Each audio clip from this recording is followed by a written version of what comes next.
For number 16 and 17, again, we're going to finish by factoring. So we're going to look at this one.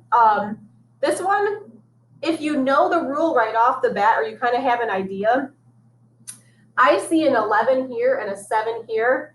And what almost always happens is that if this number in the middle is larger than the outside number, there's really no way to factor it, because even if you did that, we multiplied our numbers outside, which leaves us with 1 times 7 equals 7.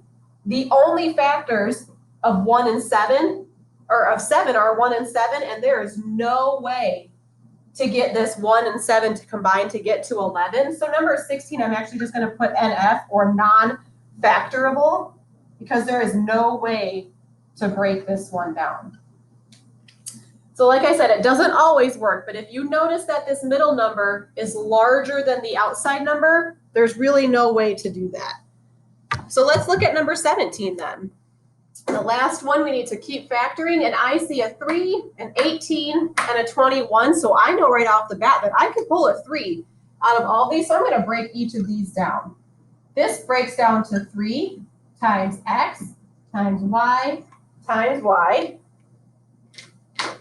This 18 breaks down to 2 and 9 and 3 and 3. So this breaks down to 2 times 3 times x times y.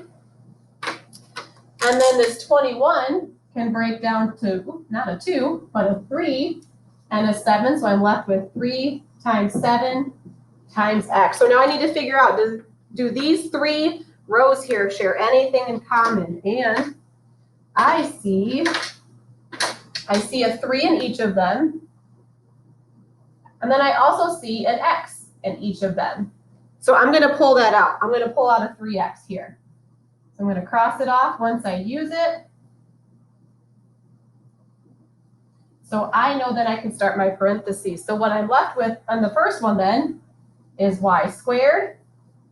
I'm left with a 2 times a 3, which gives me a 6. And a y, so this is done and this is done.